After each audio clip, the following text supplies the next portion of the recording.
Hello, my crafty friends. Well, in one of my videos, I think I was using this tear ruler that I made, and I said something about having a video on how I did that in my playlist, in my DIY playlist. And somebody went looking for it and they couldn't find it. And I went looking for it and I couldn't find it. So I feel sure I made one,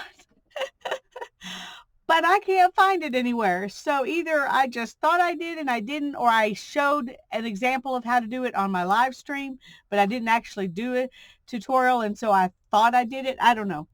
Anyway, a lot of people do this. I've seen lots of people using their own tear rulers, but I thought not only would I show you how to make one, I would show you the difference between, this is what I use a lot. It's just a big old metal ruler. And this is the tear ruler that I bought. And I got this one off of Amazon UK. And when I bought it, it was like $6 and then $6 to have it shipped. But I had been looking at them for months for where it was like $30 to get one. So I was excited when I got it. I wasn't as excited when I got it, when I received it. And mostly it's because I was used to using this, and this was a little more difficult to use. It does make a more raggedy edge, and now I can use it fine. And so I'm not as disappointed as I was at first. But anyway, then I got some really flimsy plastic rulers, and I made my own just to see if I could.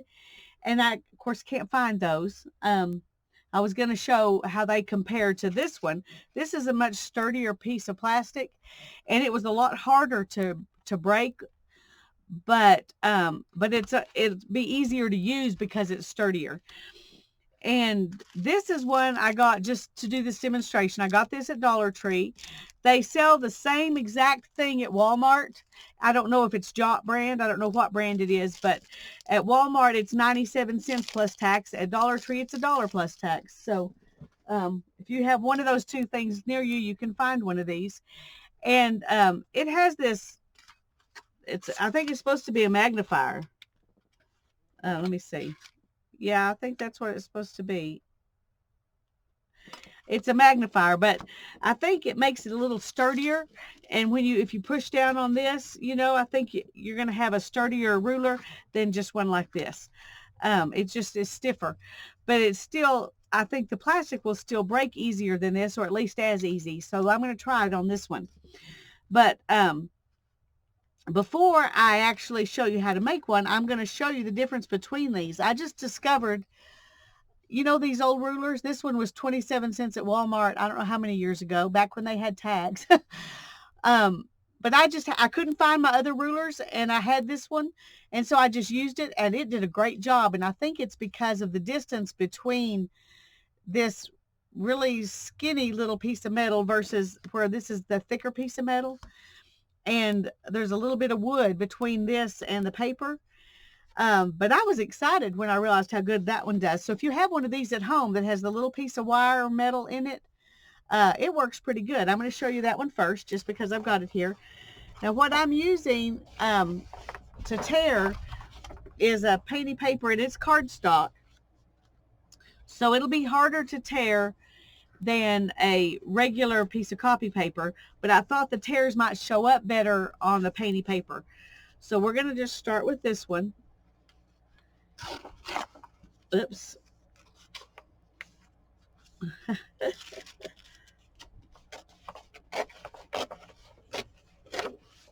Okay, so you can see I got it is really not easy to see. I did get a torn edge. It's easier to see, I guess, on this one. So it did give me a torn edge. So that will work. And then this is the regular. And one reason I like this one is because it's so long. I don't have any papers that are, that I've tried to tear that were longer than this. This is a 16-inch ruler, and it works really well. So I'm going to just tear here. See, it works real good. And this is the torn side, but it is a much more smooth tear. It's still better than a cut edge, but it doesn't have a lot. It's pretty, the whole length of it looks exactly the same. And then we've got the one that you buy, and it is, I'm going to use the little side first because that's all I use. I don't use this big side. And you have to do it slower.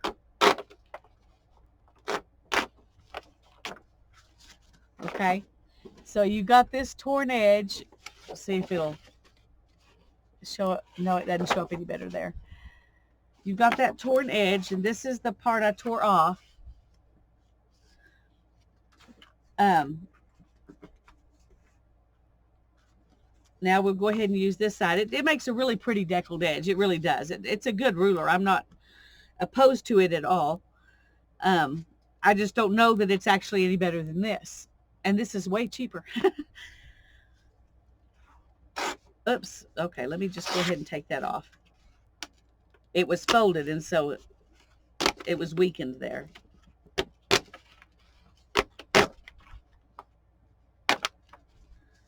Okay, now that does a very rough edge. And that's why I don't use it very often, because I don't usually want to edge that rough. I have used it for certain things. I don't even remember what, but I have used it. It's just not something that I would use on a regular basis. And one thing about doing your own is you can make a smoother one here and a rougher one here if you want to. You can do that. That's what I did on the other ones that I made. And this is the one that okay, this is the edge, the torn edge.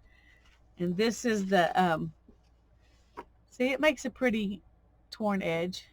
And see right here, this is where those big bites are.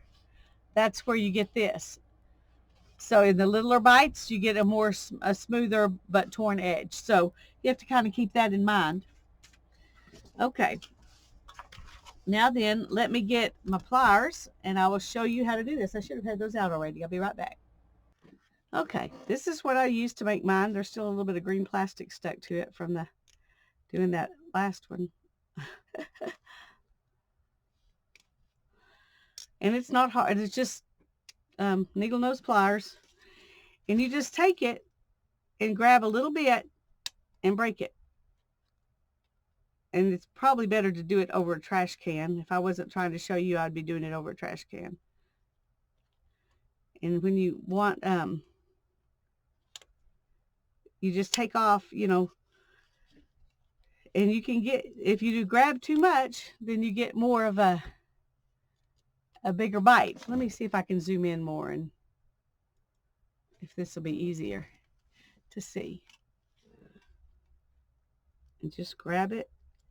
And you can decide what motion works better for you, if it's down or up.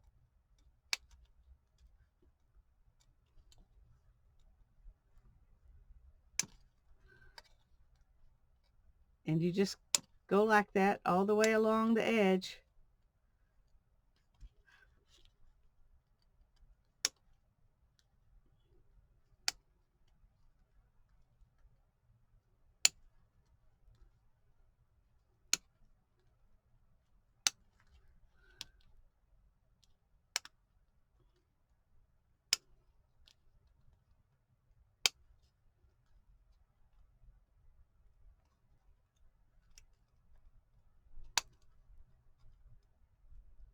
If I twist up, I tend to take a bigger bite.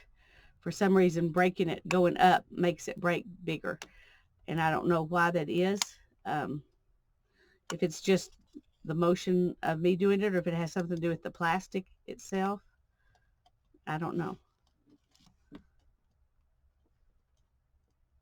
If you barely grab it, you can just kind of bend off some, and that's when you get the least, you can get one that'll tear very small.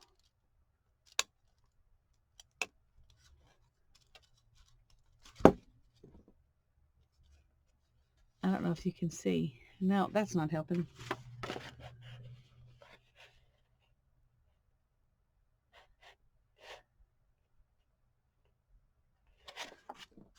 And we'll just keep going until, and sometimes you get, I mean, if you really are very precise, you might can get the same kind of edge all the way down. I haven't been that precise. So, um,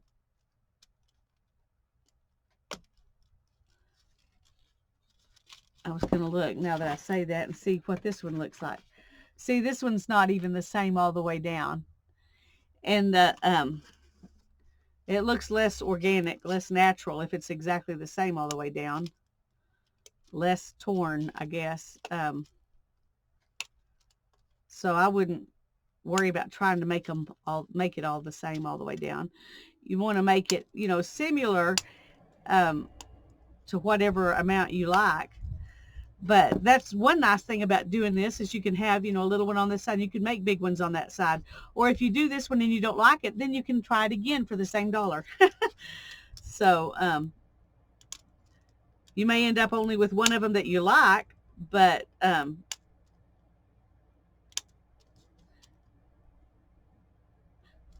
none of mine look the same, the ones that I've made. But I'm happy to use them all. They all work fine.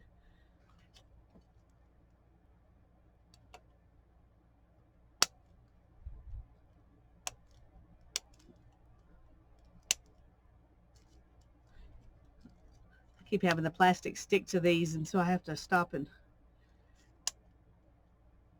take it off.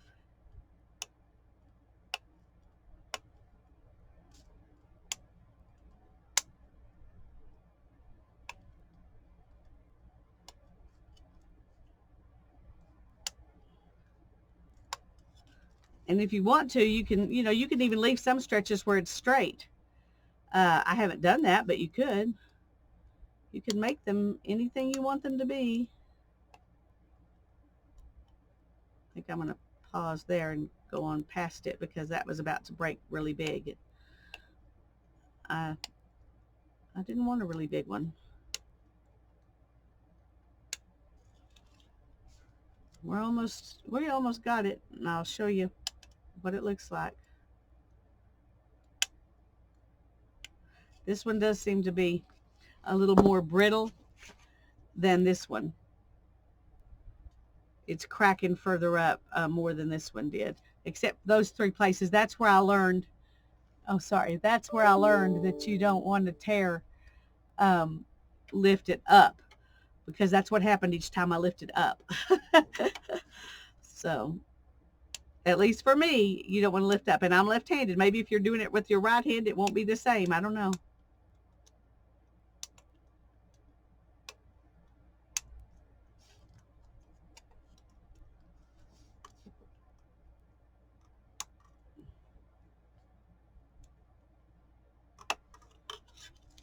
Okay.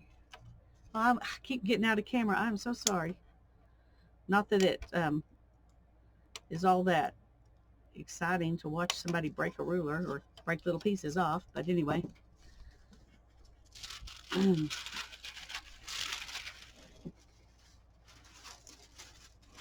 There we go.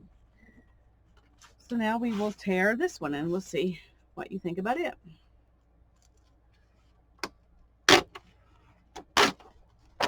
And I think this band right here, this magnifying band, it does make it stiffer, and I think it does make it easier to tear.